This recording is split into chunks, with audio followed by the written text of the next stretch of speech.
In the world we live in today, we are facing a lot of challenges from climate change and environmental degradation to social inequality, economic instability, and global health crisis. These issues are not confined to a single country or region, but affects us all as global citizens.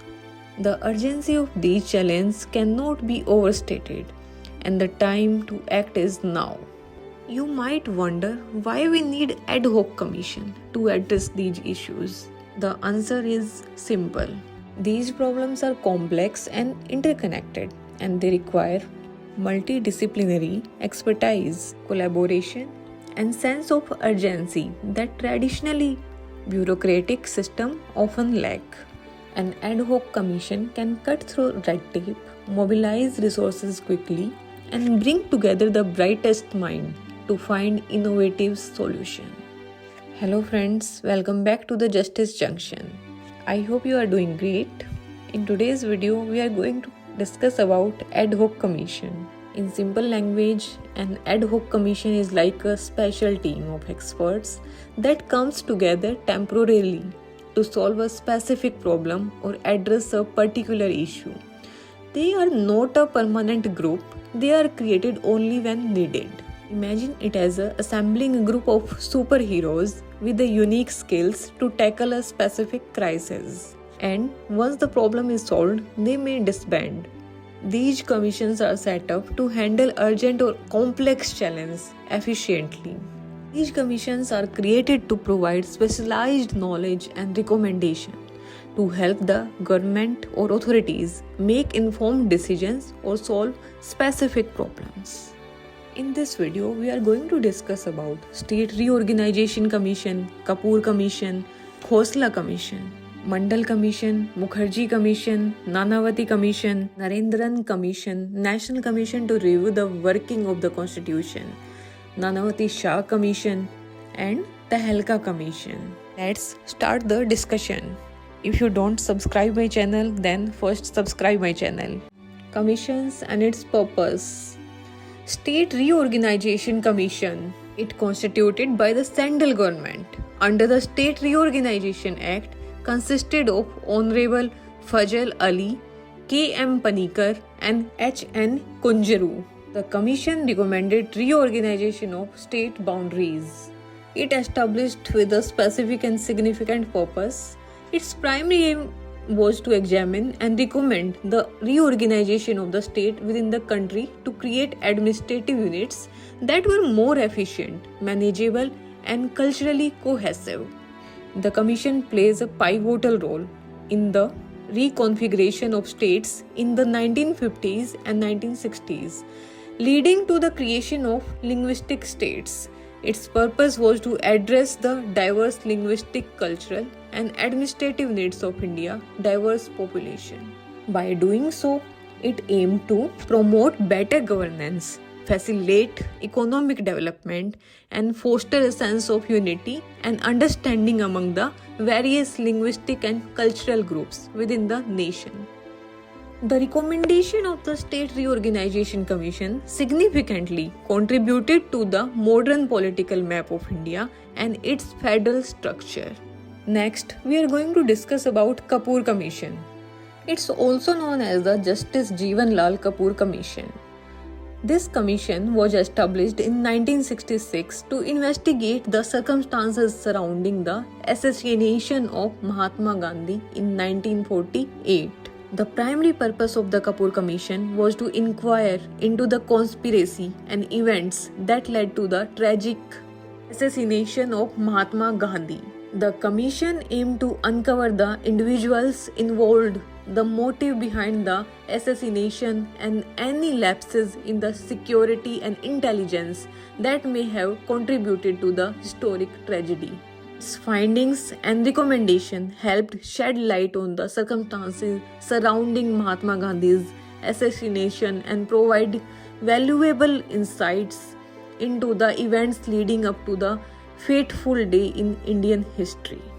Justice Jeevan Lal Kapoor headed this commission, and it conducted an extensive inquiry into the events leading up to and surrounding Mahatma Gandhi assassination on Jan 30, 1948. Now we are moving towards the Khosla Commission to investigate the death of Subhash Chandra Bose in 1945. In 1970, the Government of India appointed a new commission to investigate the disappearance of Bose. This time, they decided to have a one-man commission to avoid the potential for conflicting reports. The sole investigator chosen for the task was G.D. Khosla, a retired Chief Justice of Punjab High Court. Justice Khosla submitted his report in 1974 given his other responsibilities. Justice Khosla, drawing upon his legal expertise, conducting a thorough examination of the issue in a systematic manner. He not only agreed with the early reports of Figgis and Shah Nawaz Committee regarding the main facts of Bose's death, but also accessed alternative explanation for Bose's disappearance and motivation of those who propagated stories of seeing Netaji. Next, we are going to discuss about Mandal Commission. The Mandal Commission, officially known as the Second Backward Class Commission, was a government-appointed body in India established in 1979. Its primary purpose was to identify and access the social and education backwardness of various communities in India and recommended measures to improve their representation in government jobs and educational institutions. Mandal Commission was headed by the B.P. Mandal, a prominent Indian politician. It conducted a comprehensive study to determine the extent of social and educational backwardness among different communities, with a focus on socially disadvantaged groups, especially the other backward classes. The commission report, known as the Mandal Commission Report, was submitted in 1980. One of the key recommendations of the Mandal Commission was the reservation of a portion of government jobs and seats in educational institutions for OBCs. The recommendation was implemented through affirmative action policies known as reservation to ensure better opportunity and representation for historically marginalized communities. The implementation of Mandal's Commission recommendation led to significant change in India's educational and employment landscape, with a substantial increase in the participation of OBCs in government jobs and educational institutions. However, it also sparked debates and protest, both in favor of and against these policies, reflecting the complexity of addressing issues related to the social justice and affirmative action in diverse and caste-stratified society like India. It identified over 450 backward classes comprising 52% of country's population. It recommended 27% of seats in academic institutions and job in government organization for these classes. Now, we are moving towards Mukherjee Commission to investigate the death of Subhash Chandra Bose in 1945. The Mukherjee Commission, officially known as the Justice Manoj Kumar Mukherjee Commission of Inquiry, was a government body appointed commission in India. It was established in 1999 with the primary purpose for investigation the circumstances surrounding the disappearance of Netaji Subhash Chandra Bose, a prominent Indian nationalist leader in 1945. Justice Manoj Kumar Mukherjee headed this commission, and it conducted a comprehensive inquiry into the mysterious disappearance of Netaji Subhash Chandra Bose. The commission sought to determine the facts surrounding his alleged death in a plane crash in Taiwan and whether there was any credible evidence to support or dispute the claim.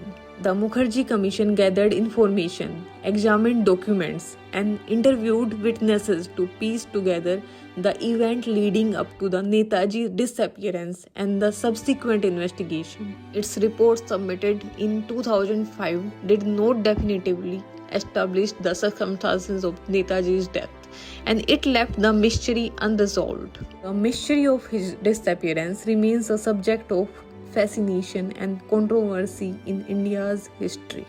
Now we are going towards next commission, Nanavati Commission, to investigate the 1984 anti-Sikh riots.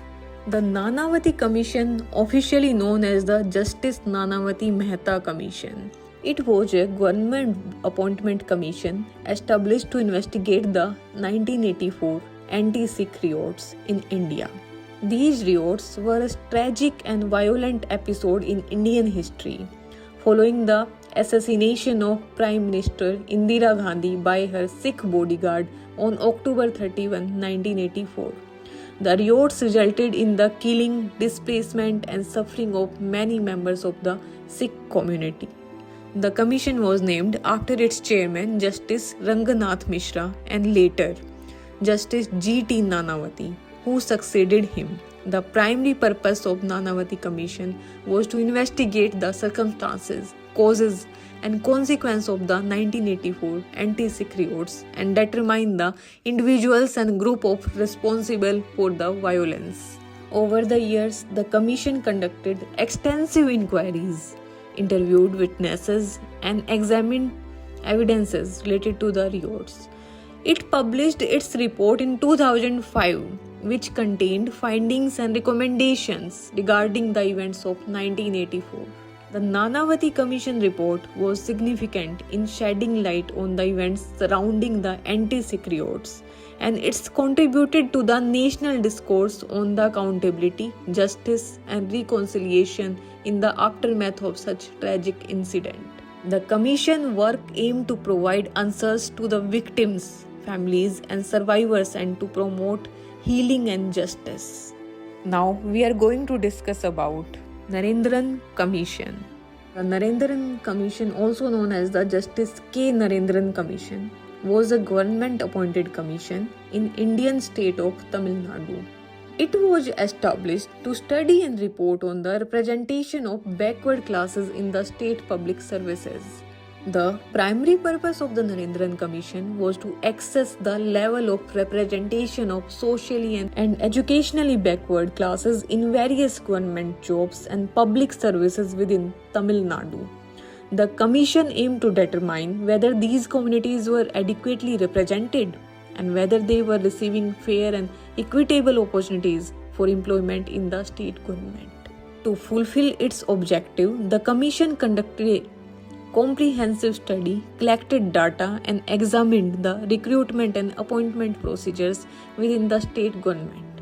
It sought to identify and disparities or underrepresentation of backward classes and make recommendations to address these issues. The Narendran Commission findings and recommendations played a crucial role in shaping policies related to reservation and affirmative actions for backward classes in Tamil Nadu public services.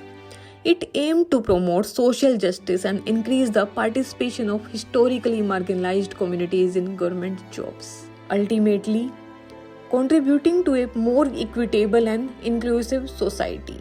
Now, we are going to discuss about National Commission to review the working of the Constitution. This commission suggested the change in electoral laws, setting up a National Judicial Commission for appointing judge and election for the Prime Minister by Lok Sabha. Often referred to as the Sarkaria Commission, was established in India in 1983 with a significant and comprehensive mandate. Its primary purpose was to review the functioning of Indian Constitution and recommended reforms or change where necessary.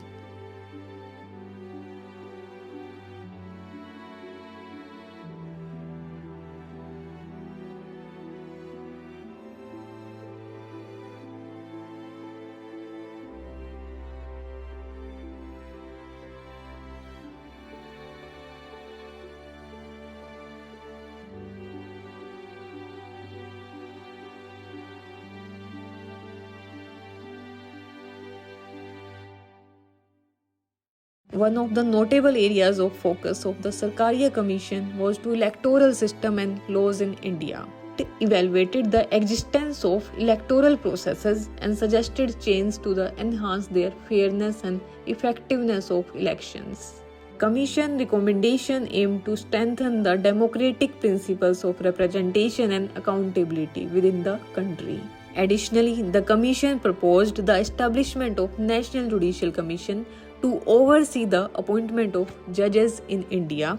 This was seen as a step towards ensuring greater transparency and merit-based appointments within the judiciary, which is crucial for the upholding the rule of law and maintain the integrity of judicial system. Another significant recommendation put forth by the Sarkaria's Commission was related to the election of Prime Minister.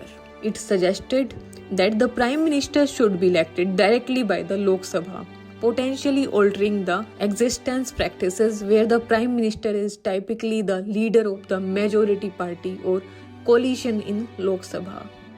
Now we are going to discuss about Nanavati Shah Commission. This commission probed the Godhra train burning incident and the post-Godhra carnage 2002. This commission, also known as the Justice Nanavati Mehta Commission, it was a crucial investigative body established in India to probe two significant and tragic incidents: the Godhra train burning incident and the subsequent post-Godhra carnage in 2002. The Commission's primary purpose was to investigate the Godhra train burning incident that occurred on Feb 27, 2002, when a train carrying Hindu pilgrims caught fire in Godhra, Gujarat, resulting in the death of numerous individuals. Subsequently, the Commission also examined the violent aftermath that followed, which included widespread communal violence, riots, and significant loss of life and property. The Nanavati Shah Commission work played a vital role in understanding the sequence of events, identify potential causes and factors, and determining individuals and groups responsible for the tragic incidents in 2002. Its findings and recommendations aim to provide a basis of accountability, justice, and reconciliation in aftermath of the Godhra train burning and ensuing violence.